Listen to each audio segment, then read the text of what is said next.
Pada simposium 1 ini akan dipandu oleh moderator yang terhormat Profesor Dr. Sutomo Kasiman, spesialis penyakit dalam, spesialis jantung dan pembuluh darah konsultan. Berikut saya bacakan CV singkat dari moderator terlebih dahulu.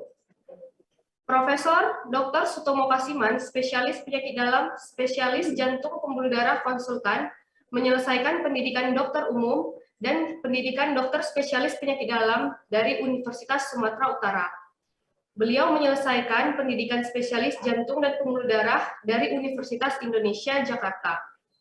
Beliau juga menyelesaikan postgraduate pada Faculty of Medicine, Cardiology and Reanimation, University Paris, Prancis. Profesor Sutomo saat ini sebagai profesor di Departemen Kardiologi Fakultas Kedokteran Universitas Sumatera Utara.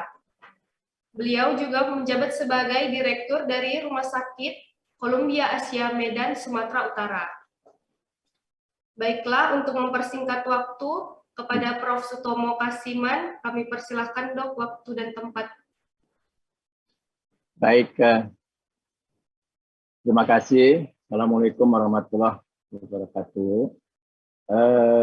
Saya mengucapkan terima kasih dan sukses kepada kepemimpinan Bapak Daeng Fakih sebagai Ketua ID dan juga tentunya dengan kesiapan dari Ketua Perhimpunan kita, Dr. Isman Firdaus, yang telah membuat studium General 2022 full kardiologi. Sehingga kita juga merasa senang bahwa kita dapat seluruhnya berpartisipasi pada studium general ini. Tadi sudah diperkenalkan, pembicara pertama pada hari ini adalah Dr. Sunanto yang akan membawakan topik hypertension and atherosclerosis, yaitu current recommendation on the management of dyslipidemias to reduce cardiovascular risk. Waktu dan tempat kami persilakan. Dr. Sunanto itu adalah seorang PhD dari University Medical Centrum Utrecht, Netherlands, 2009 sampai 2011, dan beliau sempat bekerja Department of Cardiology, Isala Kliniken Zool, Netherlands. University of Indonesia pada tahun 2004 sampai 2009 mendapatkan Master of Science in Clinical Epidemiology. Kemudian sebagai medical doctor, Netherlands Institute of Health Sciences, Rotterdam and Utrecht, Netherlands.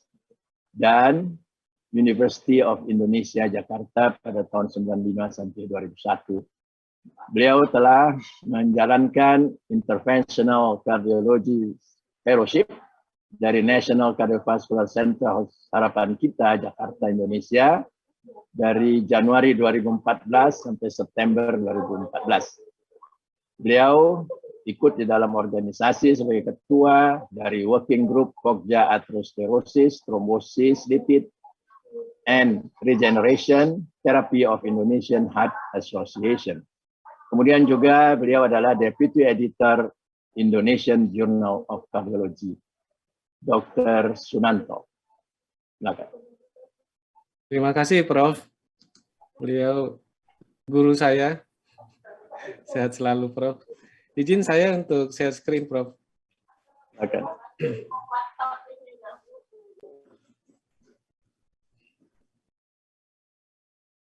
Baik, tugas yang diberikan untuk saya pagi ini adalah tentang tata laksana dislipidemia yang terbaru dengan bertujuan untuk mengurangi resiko kardiovaskular.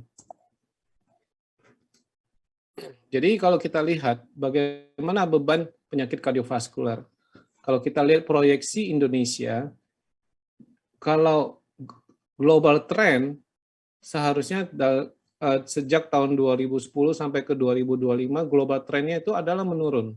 Tetapi di Indonesia cenderung stagnan dan mungkin akan meningkat. Jadi ini bertolak belakang dengan tren tata laksana atau dalam hal kardiovaskular Indonesia. Dan yang berkontribusi besar pada beban penyakit tidak menular adalah penyakit kardiovaskular. Nah, apa yang kita sebut beban kardiovaskular? Yaitu kejadian akibat penyakit kardiovaskular. Yaitu satu, serangan jantung atau myocardial infarction. Stroke, yaitu kelainan atau sumbatan di pembuluh darah otak. Kemudian, pembuluh darah kaki mengalami limb ischemic dan bisa terjadi amputasi. Atau bahkan kematian yang terjadi akibat kasus kardiovaskular Indonesia. Ini adalah beban fatalitas atau mortalitas yang terjadi akibat kardiovaskular. Nah, sekitar 80-90% penyakit kardiovaskular itu disebabkan oleh aterosklerosis di pembuluh darah, baik itu pembuluh darah jantung, koroner, pembuluh darah otak, atau di kaki. Bagaimana bisa terjadi aterosklerosis? Terjadinya plak aterosklerosis diawali oleh kerusakan endotel ya di lapisan intima sehingga LDL yang teroksidasi bisa masuk melalui barel intima itu, kemudian dimakan oleh sel makrofag, membentuk foam sel, dan terjadi plak aterosklerosis. Dan teori ini sudah terbukti dari studi-studi histologi, bagaimana terkumpulnya LDL di dalam subintima dan membentuk plak. Tidak semua kolesterol itu berperan dalam pembentukan aterosklerosis. Kolesterol itu banyak dari yang densitasnya paling rendah dan densitas paling tinggi. Ternyata terbukti hanya yang densitas LDL, yaitu ukuran sekitar 70 mikron, yang berkontribusi terhadap pembentuknya plak di aterosklerosis di subintima, hanya LDL. Dan sudah terbukti secara klinis, makin rendah LDL, resiko kejadian kardiovaskuler makin rendah. Ya, jadi sangat terbukti kuat bahwa LDL adalah sumber masalah terjadinya plak aterosklerosis. Dan kalau LDL bisa diturunkan dengan pengobatan, resiko kardiovaskular itu juga bisa berkurang. Jadi sangat kuat hubungan etiologi antara kadar LDL darah dengan kejadian kardiovaskuler. Lalu pertanyaannya adalah, terus apakah semua pasien harus kita turunkan LDL-nya? Tentunya kita harus memperhitungkan manfaatnya. Apakah misalnya pasien umur 15 tahun, masih muda, tidak ada penyakit apa-apa, diberikan obat untuk menurunkan LDL-nya. Bagaimana resikonya dari obat-obatan? Itu juga harus dipikirkan. Dan biaya yang harus dikeluarkan untuk menurunkan LDL. Tentunya ini harus kita bicara tentang strategi baik secara individual maupun secara nasional. Nah, saat ini sudah berkembang beberapa guideline.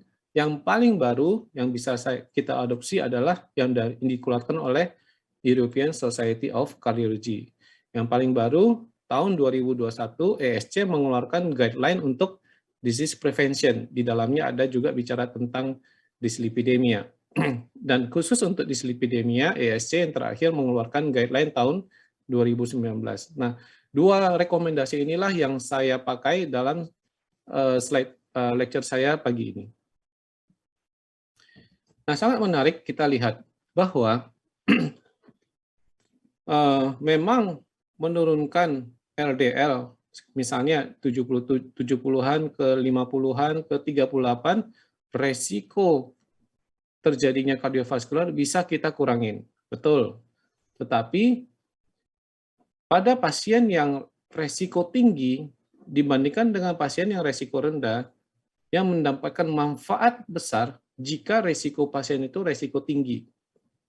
Ya, di sini. Tapi kalau resiko pasien itu untuk sakit jantung kardiovaskular atau terutama aterosklerosis, manfaat kita menurunkan kolesterol tentunya lebih kecil. Ya. Nah, dari temuan ini sangat penting untuk melakukan stratifikasi resiko. Sehingga rekomendasi guideline yang terbaru itu adalah seperti ini. Pertama, kita harus menghitung dulu berapa resiko pasien ini. Apakah dia resiko tinggi, resiko sedang atau resiko rendah. Kemudian kita tentukan goal-nya. Apa yang mau kita capai pada tiap-tiap individu itu sesuai dengan resiko tersebut. Baru kita tentukan treatment-nya. Apakah perlu obat atau bisa dengan lifestyle. Nah, ini secara lengkap kalau kita lihat algoritmenya adalah kira-kira seperti ini. Kita tentukan dulu cardiovascular risk-nya, lihat kadar LDL yang di baseline, kemudian kita juga memperhitungkan resiko-resiko modifier lainnya, misalnya pada imaging dia ada plaque dan selanjutnya, nanti akan saya jelaskan lebih lanjut. Terus kita tentukan apakah pasien ini berdasarkan resiko tadi perlu obat atau tidak. Kalau perlu obat, goal treatment-nya apa? Target LDL-nya berapa? Ya, dan baru kita tentukan obat yang mau kita pakai apa. Kemudian evaluasi dan seterusnya akan saya jelaskan lebih lanjut. Oke, pertama saya akan bicarakan bagaimana kita stratifikasi resiko pasien.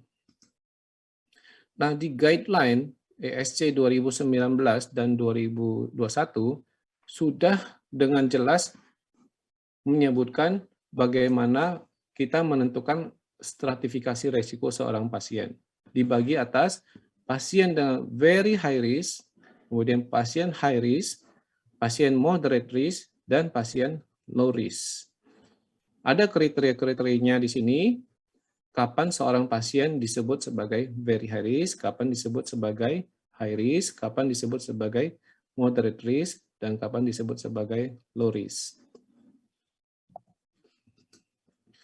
Nah, di sini saya jelaskan, pasien yang dengan documented atherosclerotic cardiovascular disease, ASCVD, baik secara klinikal maupun secara imaging, itu adalah termasuk pasien dengan very high risk. Yaitu di sini apa? Pasien yang dengan angina pectoris stabil.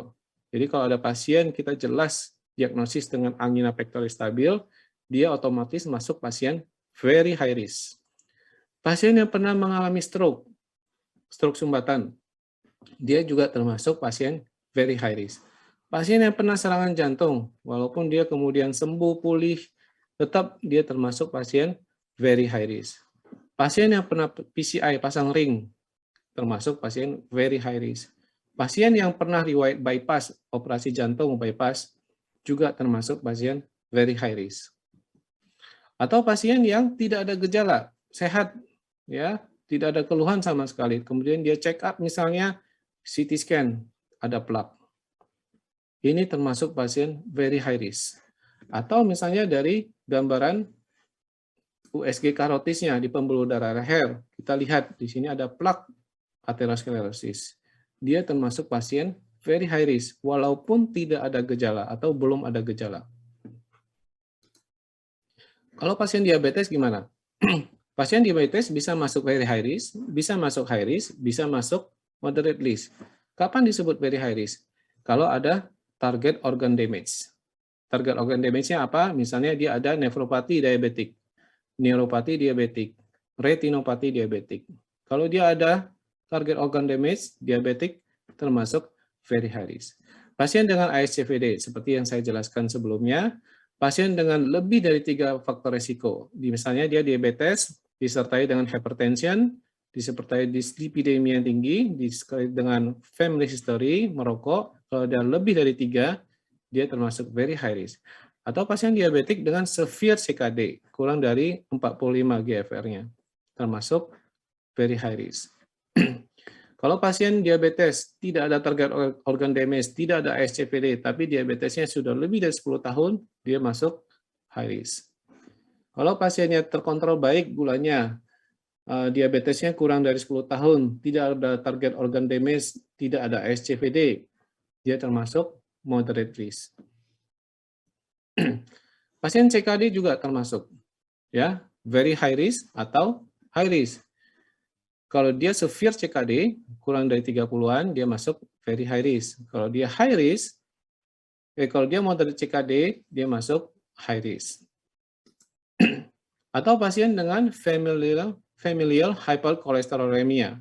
Kolesterolnya tinggi berdasarkan karena genetik, dia akan termasuk very high risk kalau ada ASCVD atau disertai dengan faktor resiko lain. Kalau dia tidak ada faktor resiko lain, dia termasuk high risk.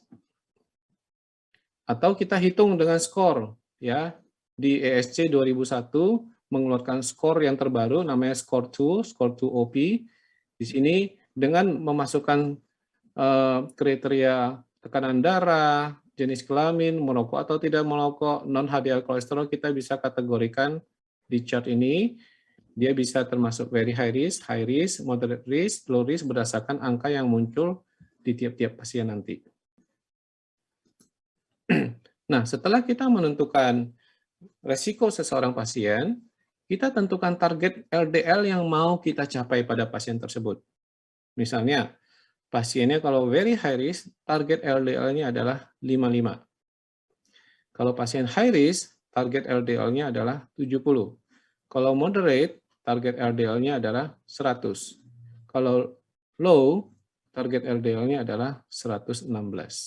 Ya, jadi setelah kita tentukan resiko pasien, kita tentukan target lipid. Edukasikan pada pasien. Target lipid Bapak LDL-nya adalah sekian. Karena resiko Bapak adalah ini. Kemudian setelah itu kita tentukan strateginya apa nih untuk menentukan terapi perlu obat atau tidak. Sebelum saya lebih lanjut, kita tahu beberapa obat kolesterol cukup banyak, tetapi yang masuk di guideline adalah golongan statin, ezetimibe, PCSK9 inhibitor, atau kombinasi. Nah, untuk tiap-tiap obat ini punya potensi kekuatan yang bervariasi terhadap penurunan LDL. Ya, contohnya kalau statin yang termasuk golongan moderate, dia bisa menurunkan kolesterol LDL sekitar 30%. Tapi kalau yang statin yang high intensity, dia bisa menurunkan LDL sekitar 50%. Kalau kombinasi dengan ezetimibe, high intensity, 65%, PCSK9 inhibitor bisa 60%, kalau kombinasi lagi bahkan bisa 75 sampai 85%. Jadi potensi tiap-tiap obat untuk menurunkan LDL itu berbeda atau bervariasi. Nah, untuk statin adalah obat yang menjadi mainstream saat ini dalam hal kita menurunkan LDL seseorang. Nah, ternyata setiap statin dengan dosis yang berbeda punya potensi penurunan LDL yang bervariasi. Ada yang kita sebut statin yang high intensity, ada yang kita sebut moderate intensity, ada yang kita sebut statin low intensity. High intensity kalau dia berpotensi menurunkan LDL lebih dari 50%. Moderate 30 sampai 49%, low kurang dari 30. Yang masuk high intensity adalah ini, yang moderate intensity adalah ini, yang termasuk low intensity adalah ini. Nah, kembali ke grafik tadi. Jadi kalau kita sudah menentukan goal treatment-nya, kita memberikan obat kalau memang pasien itu ternyata harus diberikan obat. Biasanya pasien very high risk, atau moderate risk. Nah, kita berikan statin. Start dengan statin dulu sebagai obat first line untuk menurunkan LDL. Diberikan dengan dosis yang direkomendasikan pada dosis tertinggi. Ya, jadi misalnya untuk high intensity atorvastatin kita bisa berikan 40 bahkan 80 mg. Kalau dia termasuk yang very high risk. Anda harus berikan dengan dosis yang paling tinggi atau dosis yang bisa ditoleransi oleh pasien. Karena kita tahu statin ada beberapa efek samping yang cukup mengganggu pasien pada beberapa orang. Seberapa tinggi yang bisa dia tolerate, itu dulu kita berikan. Kemudian kita evaluasi, LDL-nya sudah tercapai atau belum. Ya, dan seterusnya kalau tidak tercapai ezetimibe dan PCSK9 inhibitor. Nah, ini ada beberapa saran kalau kita mengalami masalah atau evaluasi untuk pemberian statin. Oke, saya sedikit slide, Prof. Minta sedikit waktu. Ternyata kegagalan dari kita menangani kolesterol adalah bukan di obatnya, tetapi di non-adherence-nya. Pasien tidak compliance. Kita lihat, mau diberikan low, moderate, high intensity, kalau tidak adherent, tidak minum obatnya, tetap jelek. Resikonya tetap tinggi untuk meninggal. Sehingga mulai ada obat-obat baru seperti PCSK9 inhibitor. Selama ini statin sebagai obat utama bekerja di HMG-CoA reduktase inhibitor. Tapi sudah mulai ada paradigma baru, ternyata PCSK9 inhibitor, satu reseptor kecil di reseptor LDL, bisa kita intervensi. Kalau kita kombinasi, efeknya akan makin baik. Ya, ini saya tidak akan jelaskan lebih lanjut, tetapi sudah ada obat-obat lebih baru yang berpotensi untuk diberikan obatnya tidak setiap hari, karena kebanyakan pasien tidak compliance karena harus minum obat setiap hari. Tapi obat-obat baru ini bisa diberikan dalam jangka waktu 2 minggu, 1 bulan, bahkan 3 bulan sekali. Diharapkan bisa meningkatkan adherence pasien dan bisa memperbaiki hasil outcome dan mengurangi resiko kardiovaskular. Demikian Prof. Terima kasih. Selamat pagi.